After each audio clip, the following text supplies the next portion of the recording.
Sasha Martinengo. Storming down the pit lane. Weekdays from 12 to 2 p.m. Central African Time on balls.co.za. Privilege and a pleasure to welcome into the Gearz and Balls Visual Radio Studio this afternoon. Yes, he worked it out amazingly.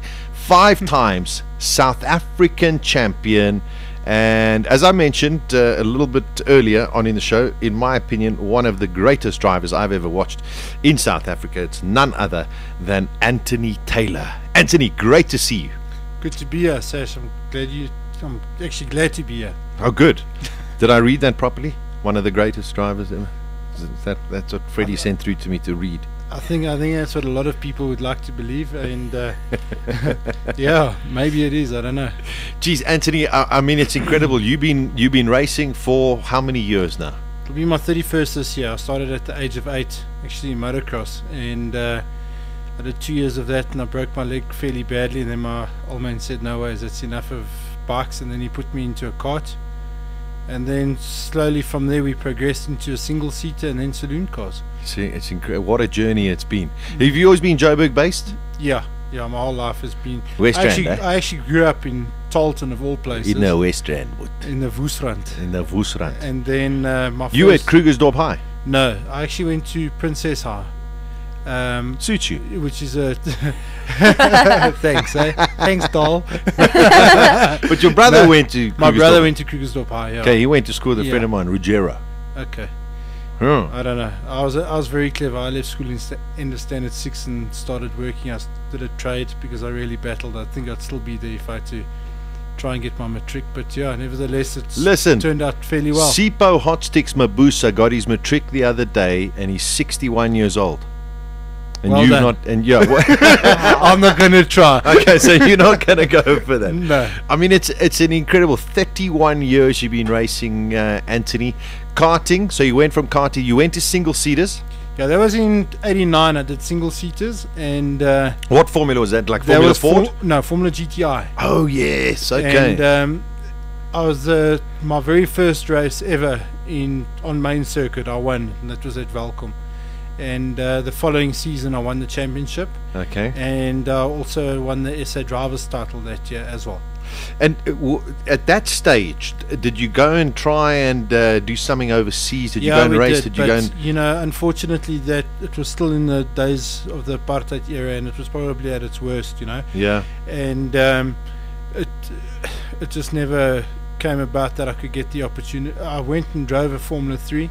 And we were very quick, or I was very quick, but the problem was to try and get money out of the country, which was almost impossible. And that's really what cost me the chance of perhaps getting into F1. But nevertheless, we made a good success back home, and it's still going strong. I'm a co-owner of a team, ADF Motorsport, with 2 partners, Donovan van Heerden and Freddie Pretorius, and we are currently running the Afrox BMWs, and we won the championship in 2010, and we're lying 3rd at the moment in this season. Yeah, okay, so that is circuit racing. Now there's loads of other things that have come. I mean, you've got 5 South African titles. You're saying the one was in Formula GTI? Yeah. And the others, have they all been they've all been in production cars. Production car based. Okay. Yes, yeah. But besides your production cars, and I want to go back, I think at the beginning of this year, end of last year, Dakar. Because for those of you who don't know, Anthony is a whiz in any form of motor car, whether it's on the circuit or in the dirt or whatever it is, and even in a big truck. So I mean, the Dakar has got to be one of those kind of races that, I'm not saying every motorsport person wants to do, but a lot of people who sit there and go, man, it must be incredible to do the Dakar. Now, you didn't do the Dakar like we sit there and watch the Dakar and you see these, BMs and this flying all over. You did it in a different vehicle. Yeah, I did it in a 14-ton man truck. And it was probably the unnerviest thing I've ever done in my life. I think if you're an athlete and you're a runner, the one race that you always want to do is probably the Comrades. Yeah. And if you're involved with motorsport, and especially in any form of off-road sort of motorsport, the event that you want to do would be the Dakar.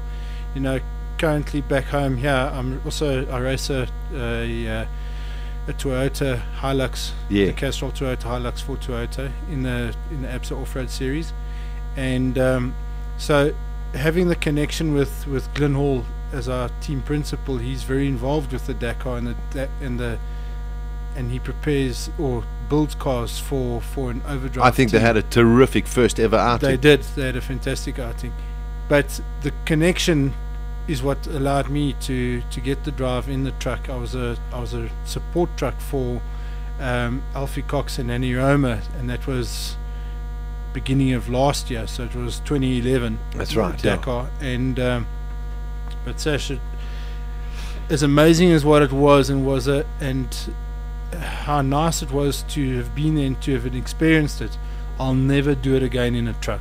I'd love to do it in a proper race vehicle, but never again. Where's Glyn now? Come, Glyn. Come on, put Anthony in the frickin' car, man. Come on. Surely you, in my opinion, you deserve a shot. Yeah, look, I mean, I'd like to think so also. I mean, are you talking about it? Yeah, but, Sasha, the thing is, the reason why I didn't go this year was because if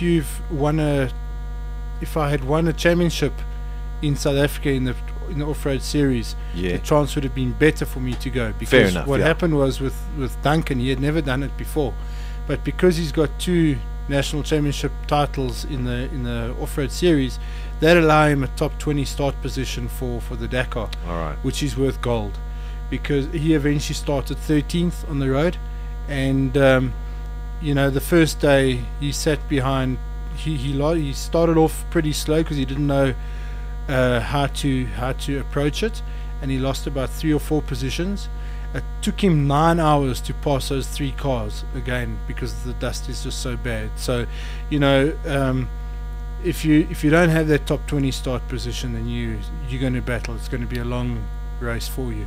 All right, now, so I mean, objective is win the Bridgestone production cars, as well as the ABSA off-road series.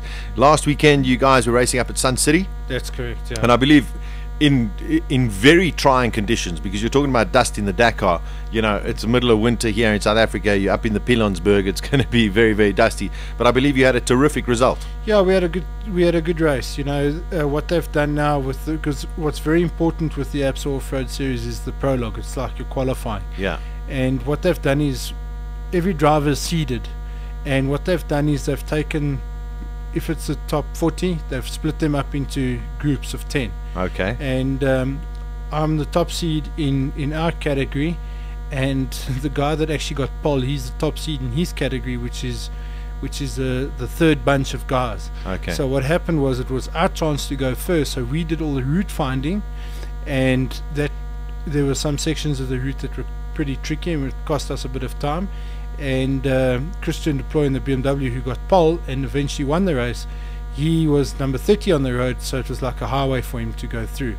And that's pretty much where we had lost it, and we lost time in the early stages of the race, in the first sort of 30 kilometers, because the dust was very heavy, and also had a flat wheel in the dust. You had 2?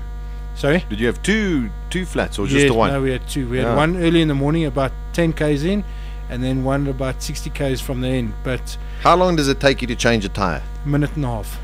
From the time that you stop, get out the car, change the tire, get back in and go again. I don't know. I think you got to speak to Freddie. McLaren got it done 2.6 seconds with all four wheels. Yeah. No, I'm only joking, but they don't have to get out with a manual jack. A minute and a half. Minute and a half, yeah. That is insane. So I mean, you realize you got a flat tire, you stop on the side of the road, you undo your buckles, you get out, you get your tools, minute and a half, you're back in the car, strapping yourself up and you're going. Yeah. That is brilliant. I would have sat there half an hour. No, we actually downloaded on the data to see how long the car was idling for, and it was 1 minute 37 seconds. That is brilliant. Yeah. All right, sorry to interrupt you. I was interrupting there. Anthony, this is going to be a tough question. What makes a really good racing driver? And I'm talking as a discipline. Because I'm not talking about a guy who races on a street circuit. I'm not talking about a guy who does off-road or rallying and that kind of thing. What makes a complete racing driver? It's a combination of a lot of things. balls. Besides that, With the Z. With the Z, Daisy. no, I think, Sash, the what makes a complete racing driver is you need to have a good understanding of the car. You need to have a good relationship with your team, and especially your race engineer. You need a good car, obviously, and then experience. But experience only comes with time, and you can't buy experience. We've, in our last sort of 2 years of running ADF Motorsport, we've actually introduced new drivers into production cars, and the one guy, John Mayer, who we prepare the car for, he came in absolutely blind with no experience whatsoever, and he's starting to go pretty quick now. But now comes a challenge of, now that he's on pace, how does he get racecraft? And that only comes with time. It's the only sport in the world where you don't have a coach. Yeah. You have to basically analyze your video footage or your data, and you have to check for yourself afterwards, and then try and do different things when you go out the next time. But while you're actually physically driving, there's no coach to tell you what to do. And it's only time and trial and error that you can get to that level of experience. When you were growing up, racing single seaters or whatever, as much as we were isolated with so many things, were there other drivers that you were driving with, or people that you looked up to, you sat there and said, wow, I'm learning from this guy, I'd like to be like that? But did you have like a hero? Yeah, I think we all got our heroes. I would say that Senna was probably one of the fastest guys. I can still see it in my mind, his qualifying lap through Monaco. Yeah. I mean, that is just sheer bravery, as well as, but the thing is, there you can see he had trust in the car, he had trust in himself. Correct. And that's why he could produce what he produced. So, you have to take bits and pieces from different people and try and put it together for yourself. Even Schumacher, although he only came later, he's still probably one of the best, because again, he's got the relation, he can work with people, and he knows how to get people to work for him, which is of course, which is what you want. It's incredible. I just want to interrupt because apparently South Africa, we got another gold. Amazing. In the rowing. Another gold in the rowing, and I told you I had a story on Yes. the rowing. I'm going to give you that story in a short while. Okay, sorry to interrupt, but another gold for South Africa. It's the fours. Is that right? I think so, yeah. Because the fours, because they were racing 10:1. That is incredible news. Another gold. I think they finished really strong because they were lying fourth. Like I've been watching on the. And you Everyone's didn't been even tweeting. interrupt. No, well, I thought it would be rude. Well, you didn't find that problem yesterday on the golf course. No, that's okay. Sorry to interrupt there, Ant.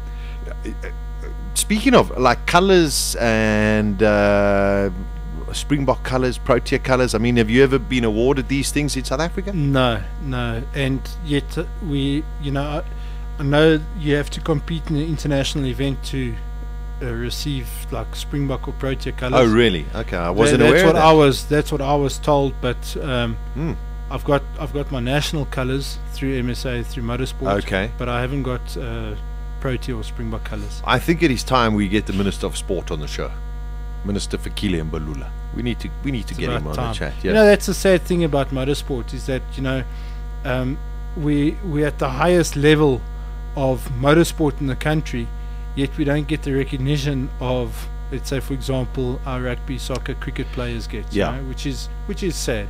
It is sad, but it's a challenge. It is. And that's why we've created the show here on Gearz, because this is what it's about. We need this platform. Motor racing needs this platform. Motoring needs this platform, and that's what we are aiming to do. That Reynard just on Twitter says great listening to Anthony Taylor. Just fantastic stuff. And Richard Roots, guy you've raced against as well. Most probably bashed into him quite a few times. Reggie. Or more than likely he's bashed into you. One of those things. Don't worry, Reggie. Don't take it personally. He's got a nickname. His name's Busman. Busman. Because he likes to go farming. Does he like to go farming in the bushes? Because sometimes he drives like a real Busman.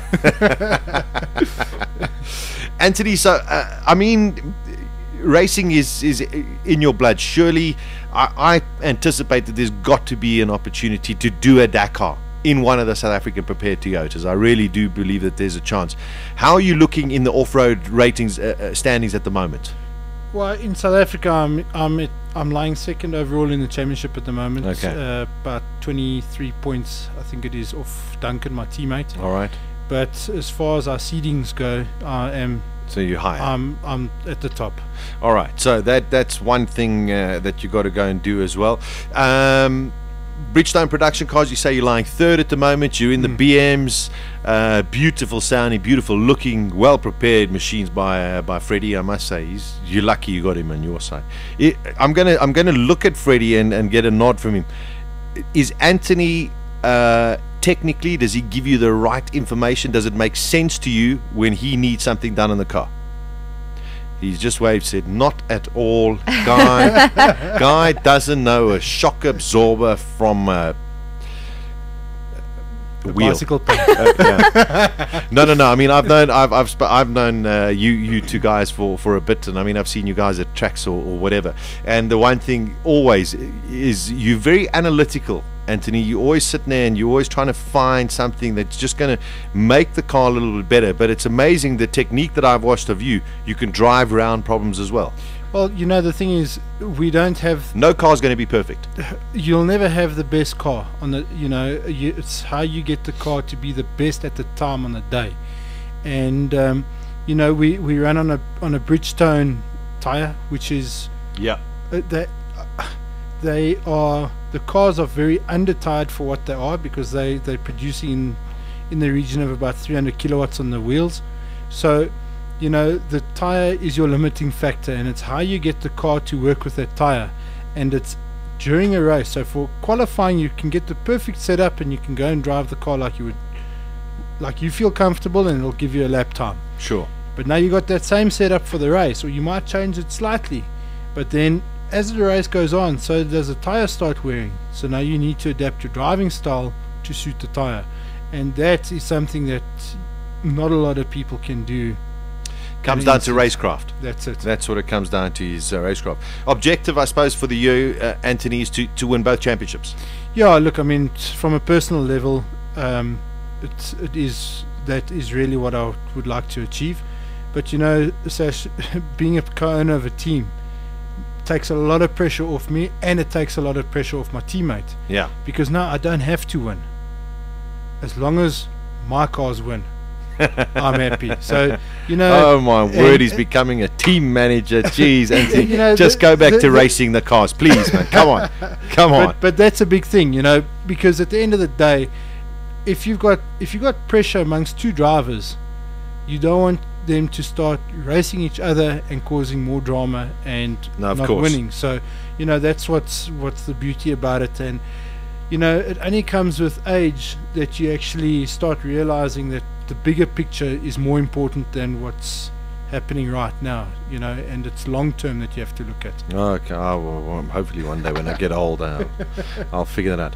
Who's the fastest guy you've raced against?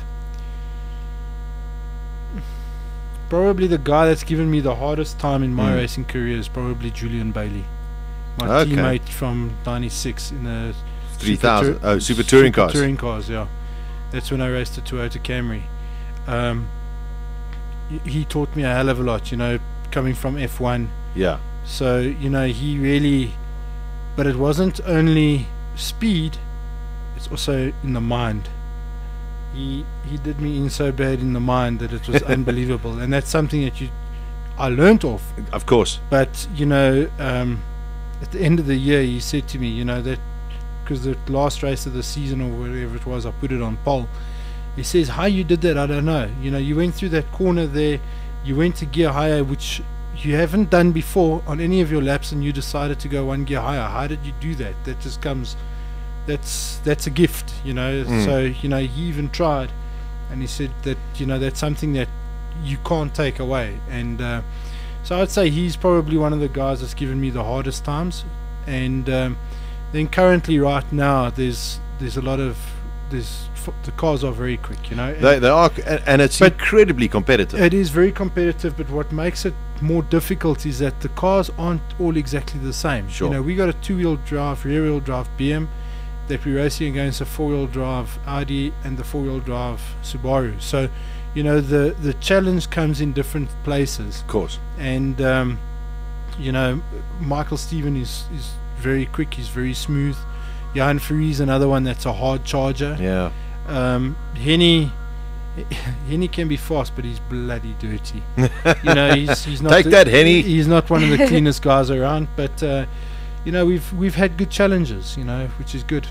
Yeah, listen, I must say, still my favourite series to watch on circuits. Anthony, it's always great to see you this weekend. Pakisa, I know you guys were testing there a couple of weeks ago. Off air, you're saying test went well. Car's good. Car's very good. You know, we it's the first time that we've been to Pakisa with the new BMW F30, and so we had to try and see what it was going to be like. We were quicker than the lap record or than the qualifying time there from last time by close on a second. Yeah. So, you know, you don't know. We say we're happy and we're going there with high spirits, but till you get there, you don't know what the other guys have found. You know, maybe they found the same as what we have, and then we end up fighting yet again. But so far so good. The car feels good, and then also the minis are, after the bad outing that we had down in Durban, they're back on top form, so they're going to be competitive. So it's going to be very, very good. Terrific stuff. Well, listen, we wish you all of the best this weekend, and also for the rest of the season in Bridgestone Production Cars, ABSA Off-Road as well. I know it's always a lot of fun, but it's also incredibly competitive. Yeah. And, you know, we'll definitely get you in again. And cool. To AFD Motorsport. ADF. Yeah, well, AFD, what's that? What's the difference? Anthony, Freddie, Donovan, Anthony, Donovan, Freddie, same thing. Same thing. ADF Motorsport, continue the great work. And for those of you who have not heard of Anthony Taylor, I think that belies the problem of what has happened over the many, many years in South Africa with regards to a motorsport. But if you're down that way, especially Velkom and surrounding areas, go and support the Westbank Super Series this coming weekend. It should be terrific fun. I think it's going to be good. All Thanks, right, Ash. Great to see you, my friend. Thank you.